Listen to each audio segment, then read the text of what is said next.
Rumor, and I am here with the remaining decks of 2022 that I acquired and did not share in my previous video of top 10 Tarot 22. I don't know why I struggle to remember that one, but that was Lisa Pepez's hashtag. So I shared basically 10 standout decks from what came into my collection last year, and I didn't want to neglect the others though, because I love them too, and I didn't include them in the top 10 really only because I just didn't use them as much, and I have to bond with them still and get a better gauge of where exactly they're fitting into my collection, what types of readings I like to do with them, and yeah, I just kind of need to give them more of a test run. And in any case, I don't really know where to begin with these, much like my ranking was kind of bogus because it wasn't like I could order them accurately from 10 to 1. This is especially not going to be in any order because I just can't do it. I just can't do it. I don't even know how to organize this. I guess I could do it in terms of like ones I've worked with and liked and ones I have yet to work with, but I don't know. Or genre of deck. I could do some genre.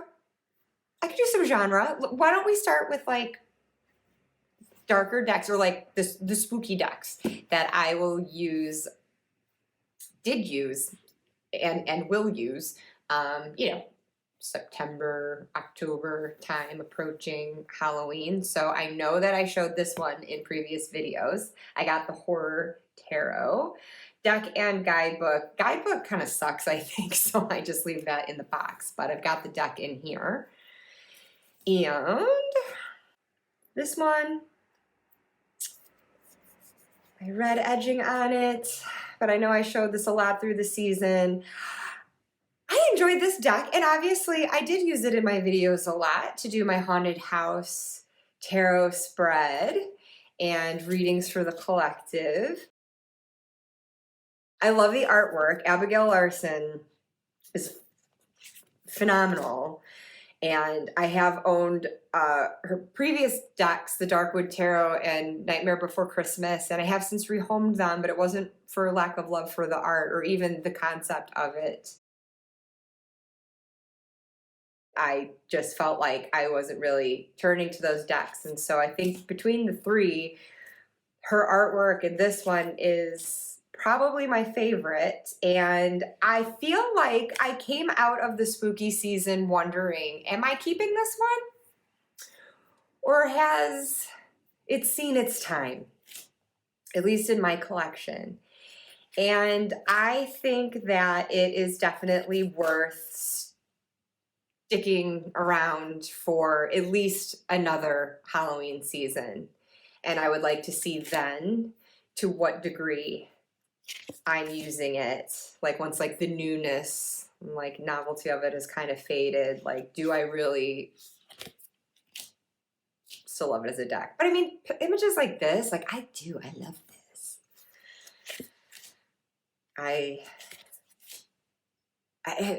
Yeah, I do love these decks, and now that I'm looking at it, I'm like, I do really like this deck. I want to hold on to it. So for sure, it's a keeper for at least through this year's spooky season. No question about that. It is not in danger. In fact, I'm going to be doing another video probably in the same outfit because I just thought you would enjoy seeing me look like this so much, and you're probably like, please do this top down. Please do this top down. But I just feel like doing it this way today. Yeah, so anyways, I'm going to be doing a video of the decks that are still sitting in my purgatory. And honestly, there are ones that they're not even in purgatory. They got to go. They're just sitting there because I'm trying to figure out how to rehome them. But I've since added some new ones.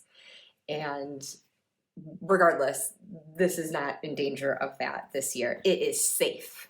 So continuing with the spooky decks, I like this bag. It's not spooky, but it does come out that time of year, I got the Marigold Tarot for ancestor work. So last year I pulled it out just ahead of like All Souls Day. Because with the skeletons, that whole idea of memento mori, I mean, it's just that reminder we all die, and I find it's such beautiful artwork for revering the already dead, and they're so alive too, these skeletons. So I feel like it just really nicely, I don't know why, I must have been doing reversals, sorry. It just reminds you of death being a part of life, and especially at that time of year is when I'm really reflecting on that, and not just me. I think it's a thing around the world to be, not that you're not always thinking about it, but at that time in particular, it's like really set aside, especially to just reflect on death being a part of life and inevitable for us all. And it just puts me in the mind of thinking about those who've gone before. And so yes, it's become an ancestor deck. Only used it the one season so far, so I would like to work with it to a greater extent that I actually did this time around. But you can probably see the texture on it. It's got that nice linen cardstock. It's wonderful to shuffle. And the limited color palette just sort of adds to that sense of reverence. Although I shared in a video before, my November Nomad video, that I will also use the Santa Muerta Tarot at that time. And that is a very colorful, lively, vibrant deck, and it's wonderful to have that as well. And so the two different tones that they both bring into it, I have not found them to be redundant with each other as far as the skeletons go, or how I'm using it for ancestor work. But yeah, so spooky deck that came into my collection after the season was sadly already over, but I very much look forward to working with it finally, you know, this year. I kept seeing it at Dawn Michelle's channel, and I'm not going to remember the whole title. Madame Lydia Wilhelmina's Tarot of Monsters, the Macabre, and Autumn Scenes. This is the deck that got me wondering if I would keep the Horror Tarot, because I don't want to get overwhelmed. I have so many decks that I want to use in the spooky season, and I want to love them all. I ended up getting another Halloween tarot deck after I'd already had one. I talked about that in my top 10 video previously. Really didn't need another, like, specifically Halloween themed deck, but I also did. So when I got this, it made me feel like, oh, this might edge out the Horror Tarot, because as I also shared in that top 10 video, I love a vintage aesthetic. Love it, love it, love it. And this is wonderful. Oh, it just captures autumn. There's creepiness, but it's not like horror. It's enough to be like unsettling, but really a great way to just delve into that gothic, macabre feeling that I really welcome in the fall. But I'm sure someone out there is using this deck all year round. I don't see why not. Kind of reminds me of the Revival Art Tarot, just with this added morbid, macabre element to it. So, yeah, super, super psyched to work with this one this year. And so, I don't know, it could be the deciding factor on whether the horror tarot stays or goes. There just might end up being room for both. I just gotta see. I just gotta see. I'm not gonna cull just for the sake of culling. If I end up liking both of them, I'll keep both of them. Duh. It's like not the wisest thing I could have said. Okay.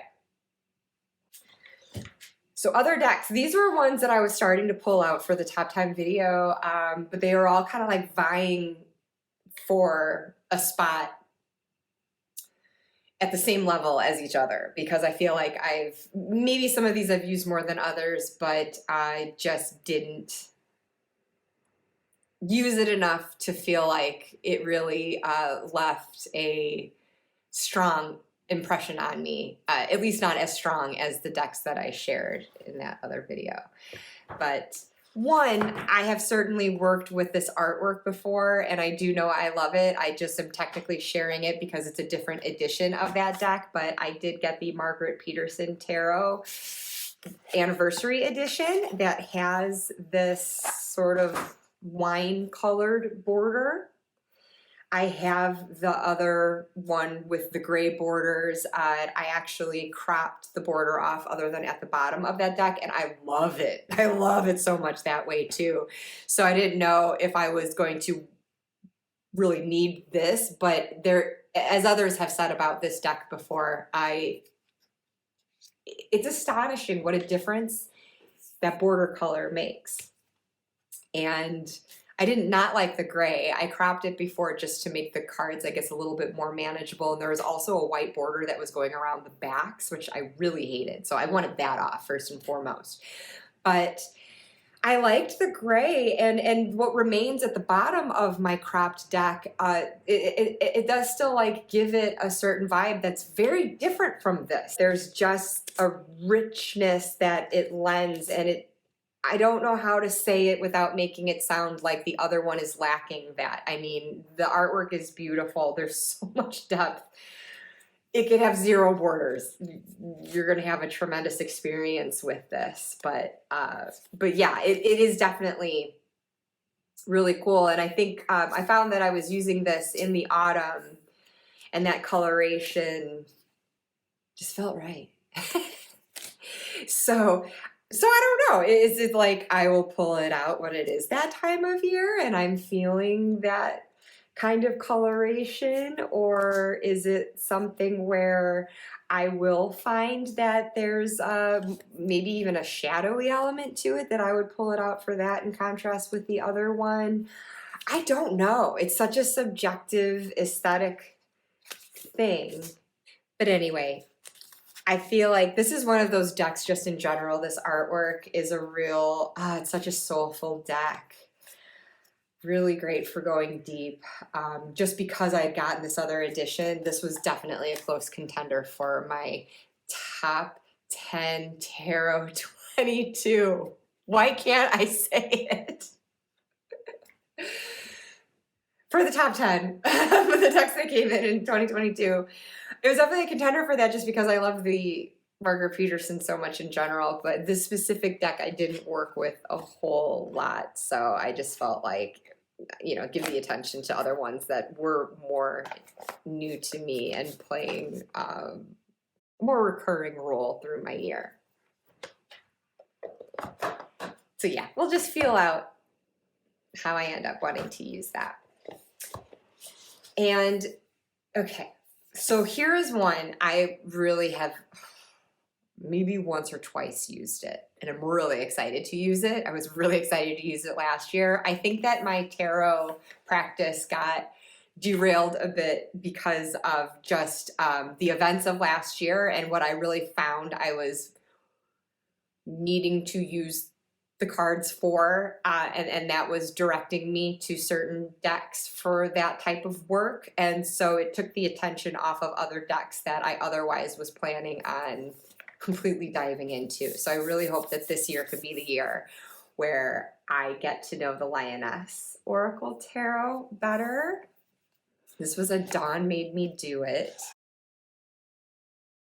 I didn't really have a collage deck in this vein. So I felt like it was introducing something new to my collection that wasn't already there. I mean, I may have some collage-y things like the Moon Child and whatnot, but not really like this. And this feels so cosmic as well. And it's interesting because there's such a fiery energy to it also that like contrasts with this coolness of the cosmos. I love the recurring presence of roses throughout it. And it, again, maybe have only used it once or twice and not pulling a lot of cards. This is a fairly large deck. Feels like an oracle deck. I mean, this kind of artwork can just really take you to an intuitive place where you've got these titles if you need them, if you want them, but if you just want to disregard it and just lose yourself in that, wow. Wow, wow, wow. So yeah, I do have to say that like it had a powerful first impression on me, and I just really want to get to know it better. Now, one purchase subsequent to this one that made me nervous, but we'll see how it goes, the Rosebud Tarot. And it made me nervous because this is also a collage deck. And also has rosy, cosmic imagery as well. This one leans more into the vintage photos, though, I would say, of people. Like there's more of a people presence. And that vintage aesthetic. But you can probably see already just from the few cards that I've held up between the two decks that there's also a lot of similarity too. They look beautiful next to each other. I had paired them in my top 10 intuitive decks video, which I think was a tag originally by Lisa Pepez. And they just look great. And it's hard to put my finger on it, and this is why I want to work with both of these decks, this and the Lioness Oracle Tarot, more this year, and even do like a flip through of the same card across the two decks, and kind of compare and contrast how they're choosing to depict it to discern what exactly sets them apart from each other, because I don't know how to articulate it at this point. I do feel the difference between them. I do feel they individually bring something unique to the table. I love them both so far, and I say that having not worked with either to a great extent. I just know that like just from the outset, just holding them, looking at them, they're good. They feel right. And so I think that they're both safe. I'm assuming now that they're not going to compete with each other, but I guess we'll see. So then coming up, I'm doing it again where I'm showing the bags, but it's pretty, right? Let's see. This was an acquisition early in 2022, and I have used this one more than these other ones that I've shown, but I still feel like I haven't really used it like to really, really bond. There is a particular monthly reading that I do that I've been using this for, and I only started using it for that maybe midway through last year. So it just isn't one I've pulled out with frequency. But as I've said before, the vintage aesthetic, I'm all about it. All about it. Love it, love it, love it. And actually, the cosmic element that you get there with these stars in the background, I think these could look and do look really cool with these previous two decks that I showed. Like if you were to, sorry, trying to grab cards without toppling them all over onto the floor. If you were to like to side by side those with the stars and look at the coloration, yeah. So when I first got this, actually, I was like really eager to pair it with the Lioness Oracle Tarot side by side. And then I got the Rosebud and kind of ended up doing the same thing. But I don't know, maybe I do a reading with all three of them together and see how that goes. It's something I've played with, just haven't really regularly, methodically worked through to see how well they really speak to each other. But I just think that those decks have really good pairing potential. And it is a tarot on tarot pairing, but I do that sometimes too. It doesn't always have to be tarot oracle. And again, with the roses, all the florals showing up in those collage decks, there's very much that botanical element here too. So I store these three closely together because I just get similar vibes from all of them. And as you can see, I have edged mine in sort of a, it's like a mustardy yellow.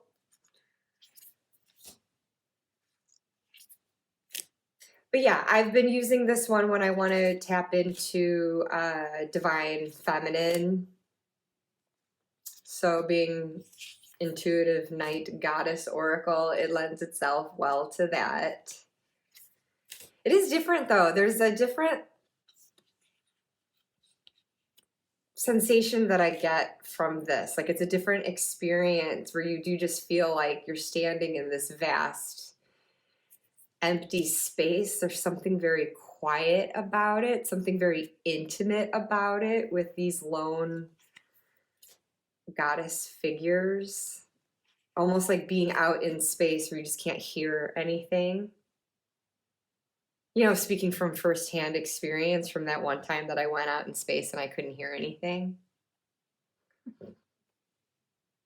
You believe me, right? Okay.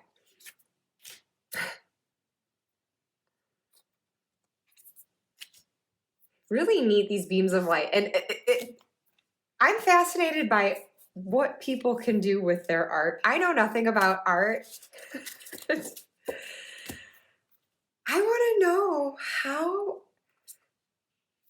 how you can pull off in 2D like this, where that looks like it's glowing. And that runs all throughout this. And I remember as a kid when I would watch He-Man and that transformation scene when Prince Adam would turn into He-Man and he would turn Cringer into Battle Cat. And I don't know, maybe with the animation, they actually did. I mean, that's back when you would have like the different animated cells. Maybe they did actually have those backlit with actual light, but I just remember as a kid with like my crayons and colored pencils, I would always sit and try to create that glowing effect in my artwork. And I have light sensitivity, and sometimes I'm almost put off by the glow in here because it actually, I feel a sensitivity to it. But really, it's not that bad. It's a soft glow. It's like a soft white light bulb. Say 20 wattage. You see what I mean? So it's just very interesting. You know, when you have this otherwise very like intricate vintage style, like etched artwork, and then you just have that glow coming out of it. I mean, it's such an interesting combination of very earthy feelings and very celestial. So 2023 resolution, work with this and the other decks that I have shown and will show more this year. I don't want this to be a case of famous last words, but I do tend to think that this year I'm going to be more successful at achieving what I was going for last year. Not that I think there is any problem with owning a crap ton of decks. It's fine. If that works for you, have at it. But I would like to just snuggle in more with decks that I have, especially when, come on, look at these beauties. They need more attention.